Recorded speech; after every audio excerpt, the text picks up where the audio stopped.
हाय, कैसे हैं आप? आशा करते हैं कि आप बिल्कुल ठीक-ठाक और चकाचक होंगे। आइए, आपको लिए चलते हैं एक बार फिर कहानी की दुनिया में और सुनवाते हैं रामधारी सिंह दिवाकर के द्वारा लिखित कहानी सरहद के उस पार। कहानी का वाचन आपका ही दोस्त अरविंद कुमार भरगामा अररिया का है। शहर का हालत आजकल ठीक नहीं है। शाम के बाद ही सन्नाटा छा जाता है सड़कों पर। 15-16 दिन पहले सांप्रदायिक आग की एक चिंगारी बगल के कस्बे से उड़कर शहर के एक मोहल्ले पर आ गिरी थी। कस्बे में किसी बात को लेकर हिंदुओं मुसलमानों के बीच मारपीट हुई, छुरेबाजी और आगजनी की घटनाएं भी हुई। प्रशासन की सख्ती और राहत का काम उधर चल रहा था कि इस शहर के एक मोहल्ले में आग भड़क उठी। यहाँ भी छीट-फूट वारदातें हुई, लेकिन अफवाहें ज्यादा उड़ी हैं। मिनट 2 मिनट पर दिखने वाली पुलिस की गश्ती गाड़ियां दहशत पैदा करती है। कुछ इलाकों में शाम के बाद लोगों की आमद रफ्त बिल्कुल कम हो जाती है। अपना निवास ऐसे ही इलाके में है, इसलिए मैं एकदम सवेरे लौट आता हूँ। उस दिन भी सवेरे ही लौटा था, शाम से कुछ पहले ही। ऊपर अपने फ्लैट के पास गया तो ड्राइंग रूम का दरवाजा खुला मिला। रूम के बाहर बेढब दुफितिया चप्पलें पड़ी थी। अंदर बाबूजी सोफे पर दोनों पैर मोड़े बैठे हुए थे। अप्रत्याशित रूप से उन्हें आया देख मैं कुछ क्षणों के लिए स्तंभित रह गया। जाने किस भावनात्मक आवेश के तहत मैंने उनके पैर छुए। उनकी आंखें छलछला आई। भर्राई हुई आवाज में वे देर तक मुझे असीसते रहे। मैं उनके सामने खड़ा था और देख रहा था कि उन्होंने अपना बोरिया बिस्तर कहाँ रखा है। कहीं कुछ दिख नहीं रहा था कि मैंने पूछने की गरज से यूं ही पूछ लिया, आपको यहाँ तक पहुँचने में कोई दिक्कत तो नहीं हुई? बाबूजी फीकी सी हंसी हंसने लगे। नहीं, कुछ खास नहीं। पता था मेरे पास, फिर भी पूछना पड़ा लोगों से। वे सामने की दीवार की तरफ देखने लगे। दीवार पर एक बड़ा सा लैंडस्केप टंगा हुआ था और एक दूसरे फ्रेम में एक हिरन था जो पानी की तलाश में बेतहाशा भागा जा रहा था। ये दोनों चित्र मेरे कलाकार मित्र की कलाकृतियां हैं। बाबूजी की आंखें देर तक उन चित्रों की सीध में टंगी रही। इसके बाद जैसे कोई विषय नहीं रहा था बातचीत को बढ़ाने के लिए। मैंने गौर से बाबूजी के चेहरे को देखा। कटे धन खेत की तरह चेहरा था उनका, वैसा ही सूखा, सुना और उजरा। दाढ़ी के सफेद बाल खूंटियों की तरह उगे हुए थे। गड्ढों में छिपी मरियल सी आंखों के आसपास धुंध जैसी कालिमा थी। अंदर कमरे में गया तो रश्मि ने अस्फुट स्वर में पूछा, आपके पिताजी हैं क्या? हाँ। कब आए हैं? थोड़ी ही देर पहले। मैं बाहर निकल रही थी, यूसुफ को लिए हुए थी गोद में कि ये बालकनी में चुपचाप खड़े मिले। पूछा कि किसको खोज रहे हो, तो साफ साफ कुछ बोले नहीं। एकाएक घबरा से गए, फिर धीरे से बोले, नरेंद्र रहता है यहाँ? सहरसा वाला नरेंद्र? पूछा कि क्या काम है, तो कुछ बोले नहीं। मैंने सोचा कि कैसे विचित्र आदमी है। आगे बढ़ने लगे तो बोले, वो नरेंद्र मेरा लड़का है। मैं ठिठक गई, कभी के देखे रहे तब ना। अच्छा, चाय वाय कुछ दी? हाँ, गई थी चाय लेकर। बोले नहीं पीता हूँ। लौटा कर ले आई। कमरे में खड़ा मैं यह सोचता रहा कि बाबूजी इस तरह एकाएक चले कैसे आए। वे कभी आए नहीं थे यहाँ। तकरीबन 7 वर्षों से उनसे मुलाकात भी नहीं हुई है। इस बीच सिर्फ 3 बार उनके खत आए थे। हर खत सूचना के तौर पर था। 4-5 वर्ष पहले माँ की मृत्यु की सूचना लेकर पहला खत आया था। खत इतने विलंब से मिला था कि क्रियाकर्म भी तब तक समाप्त हो चुके थे। दूसरा खत छोटे भाई की शादी की सूचना लेकर आया था और तीसरे खत में उसका बाढ़ का जिक्र था, जिसमें घर द्वार सब डूब गए थे, मवेशी मर गए थे और खरी फसल का तिनका तक नहीं बचा था। इस तीसरे पत्र के जवाब में मैंने 300 रुपए का मनी ऑर्डर बाबूजी के नाम भेज दिया था। इस बाढ़ पीड़ित सहायता राशि को उन्होंने स्वीकार कर लिया था। पावती की रसीद मुझे मिल गई थी। रसीद पर कैथी लिपि में बाबूजी का हस्ताक्षर था, यदुवीर प्रसाद। स्नेह स्नेह एकदम लुप्त होती जा रही इस कैथी लिपि में बाबूजी के हस्ताक्षर को पढ़ने में मुझे कोई असुविधा नहीं हुई थी। हालांकि मेरी पढ़ाई लिखाई के सिलसिले में कैथी लिपि कभी आई नहीं थी, लेकिन पारिवारिक कारणों से इस लिपि का ज्ञान मुझे हो गया था। बहुत पहले जब मैं मैट्रिकुलेशन में था, बाबूजी के लिए कभी कभार कैथी लिपि में कुछ लिखना पड़ जाता था।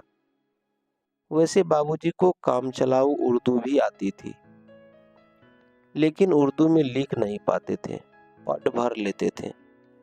उनके पास अपनी शिक्षा दीक्षा का कोई भी प्रमाण पत्र नहीं था। गांव में मौलवी साहब का पुराना मदरसा था, जिसमें बाबूजी को कागजात वगैरह पढ़ने लिखने की व्यवहारिक और काम चलाऊ तालीम मिली थी।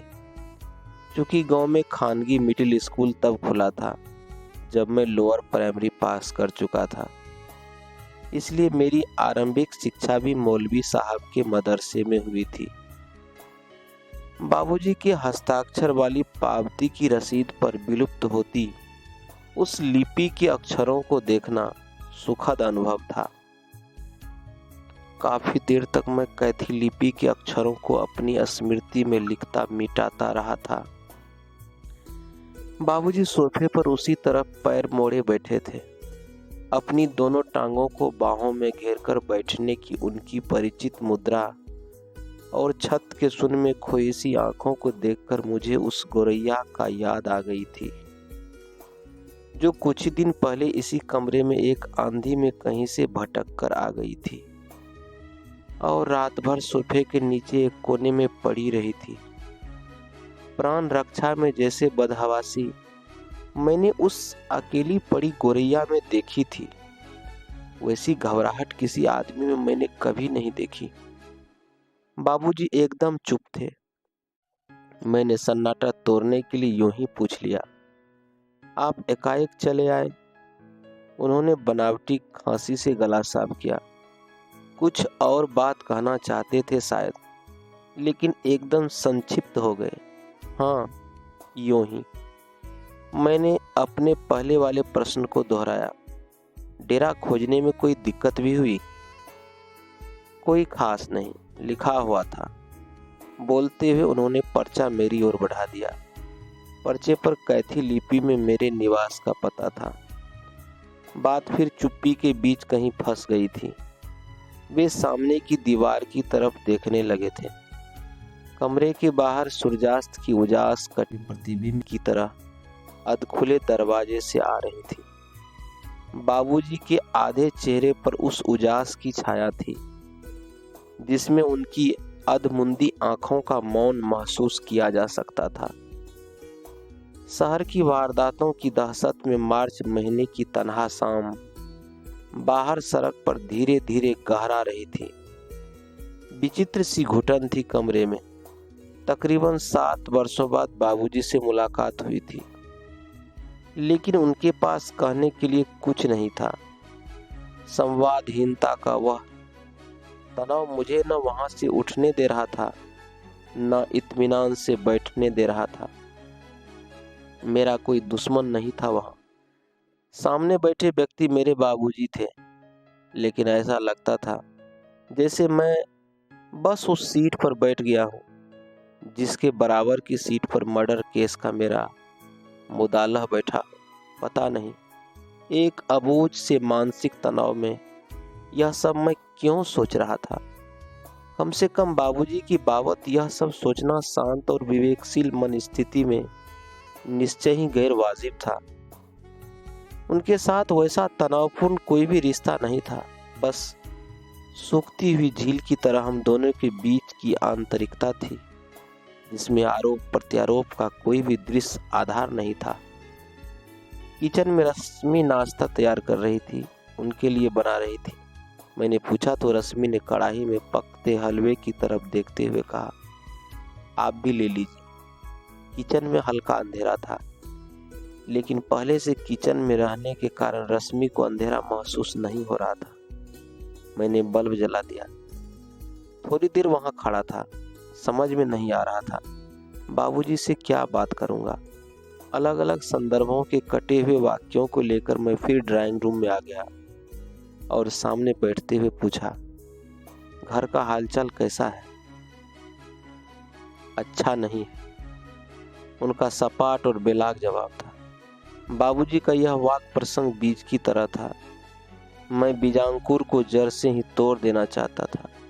बाबूजी मेरी चुप्पी को स्पष्टीकरण का संकेत समझ बैठे थे। कहने लगे, बस जी रहे हैं किसी तरह हम लोग। इसके बाद उनकी आवाज एकाएक कट गई। शायद वे भीतर से लड़खड़ा गए थे। संभलते हुए बोले, किरण यहीं अस्पताल में है, ऑपरेशन हुआ है पेट का। आज 13वां दिन है, नहीं 14वां दिन है। आज पट्टी खुल गई है। फिर भी 14-15 दिन से आप यहीं हैं, आपने खबर नहीं दी। मैं भीतर से बेहद अपमानित महसूस कर रहा था। 14 दिनों से बाबूजी मेरी छोटी बहन को लेकर यहीं इसी शहर के अस्पताल में हो और मुझे खबर तक न हो। यह बात मुझे बुरी तरह कचोटने लगी थी। बाबूजी एकदम निरुत्तर हो गए। मेरे भीतर बौखलाहट थी।